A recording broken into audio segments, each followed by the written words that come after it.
there is a transformation that's going on in the fixed income market.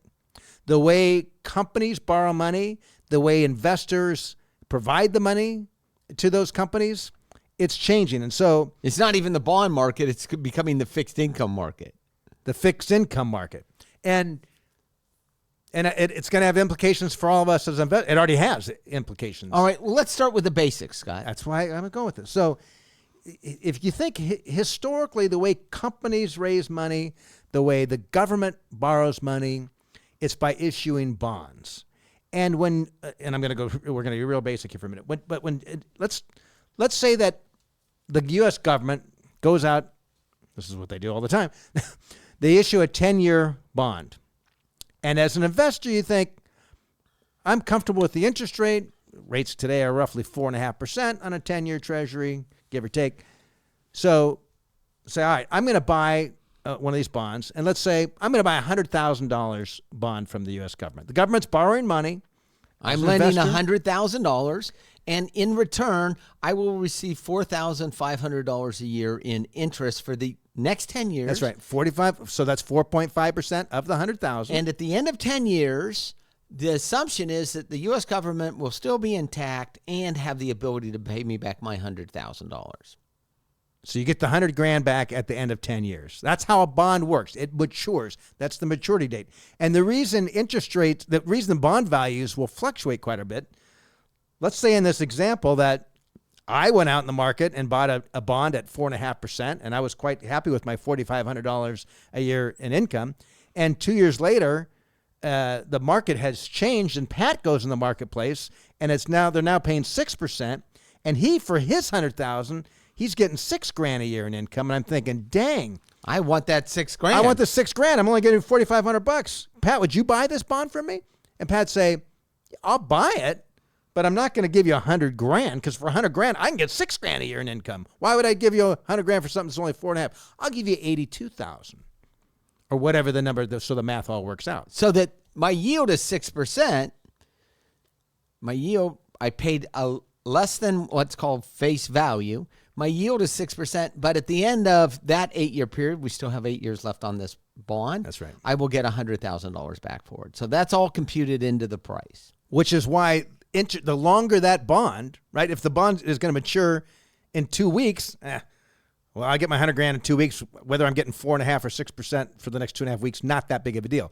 If it's 30 years, it can be massive. Big so they deal. get huge swings, which is why we talk about as investment advisors about duration. How long of our bond portfolio do we have in our portfolio? And the longer that duration, the longer those bonds are, the more volatility, the more fluctuation you're going to have in the value of your bond portfolio. Now, you might say, well, Scott, it doesn't matter because I hold mine to maturity. Well, it does matter because they get priced every day. And just because you decide to hold them to maturity doesn't mean that the value is not real. So because it is real. It is real. When people talk about a paper loss or paper gain, money's paper. That's the last I looked. Money is like it's all. It matters. It matters. So this is historically how the governments raise money and companies. And companies, with the other twist besides the duration, it's how likely is that company going to be able to pay me back? Or it's called credit quality, right? So, yeah, I'm going to loan, instead of the government $100,000 for a 10-year bond, I'm going to loan Apple $100,000 for the next 10. I don't know what the interest rates are in Apple bonds, but let's just assume it's pretty close to government. It's going to be a little bit more because there's a little more risk. They can't print dollars. But it's going to be pretty close. It's going to be pretty close. But what if I was lending the money to, Joe's Crab Shack? That's a small little organization, has 6, and their financials are in a mess. And then you're like, I know you're doing fine now, but 10 years out, who knows? Yeah. What happens if the price of crab doubles and you can't sell anything? So you're going to command a much higher price. Because of the risk. Because of the risk. So in that situation, we have still 2 things we're dealing with, right? The duration, how long that bond is before we get repaid. If Joe's Crab Shack, we know they got money and they're going to pay us in 2 weeks, we're probably not that worried. 10 years out, we might be concerned.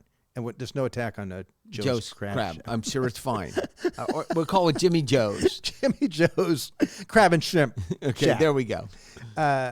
So there's that duration. There's also the risk of the ability for these companies to be able to repay. That's the credit risk. And so this is how a lot of money is raised historically. What is happening? And let's point out that the bond market is massive. Larger than the stock It's market. massive. The problem And highly is, fragmented. the problem is it's not quoted the same because every bond is a different issue with a different date and different maturity. Some actually are in layers, so they might have more risk than ones that sit just next to them from the same company. And every January 1st, there is a composite for the 10-year Treasury, and you can track that. But that's about it. It's not like there's an underlying index of there are underlying index, but they're not quoted like the Dow, the S&P, and the Nasdaq. That's right. A little harder to track. But what we've seen more of is these private markets. So companies that historically would have raised money through bonds, they would have been perhaps junk bonds because they didn't. And junk bond, all that means is their credit rating is not as high as. Gosh, I'm saying this. I wonder how many of the listeners actually think about junk bonds Nowadays? Yeah, nowadays. Unless they've started watching financial movies from the 80s. I mean, I kind of grew up in all that stuff. But junk bonds, it just means you don't have the highest credit rating. There's a certain, if it goes below a certain level, you have to pay higher. The Jimmy John's crab and shrimp shack example. But what's happening now is they're not going to the bond markets like this, where it's sold through intermediary. Rather, they are borrowing money for these private companies, private equity firms, like BlackRock. They raise capital. They raise capital. Then they go and loan it to companies. And the terms, it's not one is the maturity date may be very different. Second is the interest rates are typically tied to a current rate. Think of them like an adjustable rate mortgage, a floating rate. But part of that is based upon your performance as a company. So these groups that are buying in have visibility into your financials, and if you start doing poorly, they're allowed to move the interest rate. They have all kinds of covenants and restrictions come with these. But It's called the private credit market. Private credit market. But with that, companies, rather than having a guaranteed fixed rate for the next 10, 20, 30 years, it's a rate that floats based upon where short-term interest rates are and some margin. So as an investor, one of the things that some investors like about this, like I know I'd like some money that's in fixed income. I don't like the whole concept of long duration and interest rate risk, interest rates. So having rates that adjust with current rates is kind of attractive because now you've taken that one piece of risk, that whole duration risk, off the table. And you've taken a portion of the business risk off the table because it's based on performance. So if you don't hit your covenants, they can raise the interest rates on you. Well, that's correct, but they can also, there's still you might have the inability to repay. Well, I'm not discounting that. And like a lot of leverage buyouts, this is how a lot of leverage buyouts are financed. A lot of M&A So your premise is that this is where the industry's going, or is gone?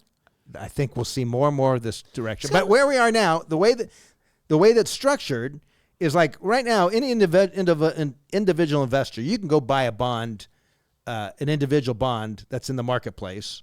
You might pay a little bit of spread or pay a little commission depending on where you get it. It's not going to be that much.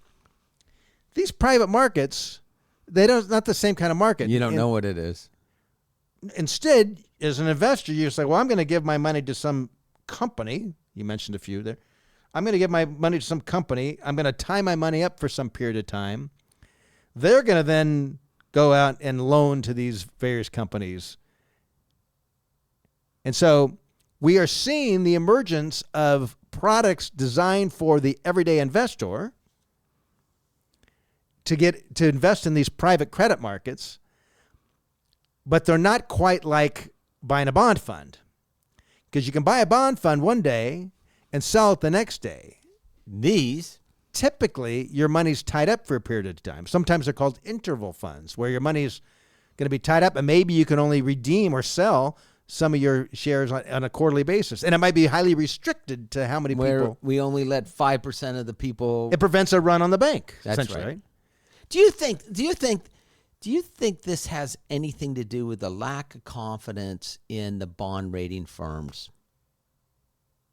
Well, the bond rating firms are rating these same private companies. Understand? It's a big business for them. Understand? But they're not rating the individual holdings inside of those. They're rating the overall portfolio. That the investor had lost confidence in a bond rating company for that piece. I don't know. I mean, the conflicts of the bond rating companies. I mean, we saw that during the mortgage crisis. It still exists. You want to get a rating? You want one of the big firms to give you a rating? You have to pay. You pay them, and they will give you a rating. Yeah. Yeah. I mean, how bad a rating they're going to give you? Oh, we just got 130,000 from this company. They want a rating on this. And they go into a back room. debt. And there's this wheel, and they spin it. Goes,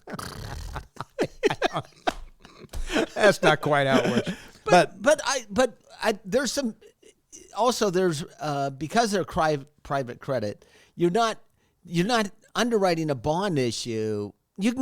Smaller companies can go to market and borrow money more easily than they were previously because they're not doing big bond issues. The private credit companies will Private markets. To those companies. It's much smaller. Much smaller, much easier. Yeah, the access. And they've actually displaced a lot of where the banks used to be the lenders, because now you don't go to bank. You work with one of these third-party companies. Yes. That are structured similar to the way, say, a private equity fund would be. So it's good. It can be. And it can be bad. I mean, look, we use them. Maybe it obfuscates risk because of the fact you can't run on it. Well, that's clearly the part of the discussion of that, right? Right. But with any sort of investment product, just be careful. Don't overweight your portfolio in any particular area. Make sure that if you invest in one of these, understand what your limitations are. I think they're what the restrictions. But Scott, these have been around for 30 years. The problem was, I remember these guys calling on us 25, 30 years ago and telling us about these interval funds, and you could get to 10% of it, and it opened up every quarter, and this and this. There wasn't enough visibility into them for us as advisors to feel comfortable with. That's it. Well, and the markets were much smaller. That's part of that is that there were other places for these companies, more established companies. But as the market grows for private credit, it brings in more borrowers that are higher quality, not lower quality. But they can get very expensive too. The way these are structured, particularly if you're a smaller investor and you're buying into a fund, the fund then goes out and invests in these different private equity companies that are the lenders here. Yes. It creates additional layers that there's additional costs associated. So just be really clear-minded, understand what it is you are buying, or understand what it is you're being sold in many situations. Or pitched. Yeah.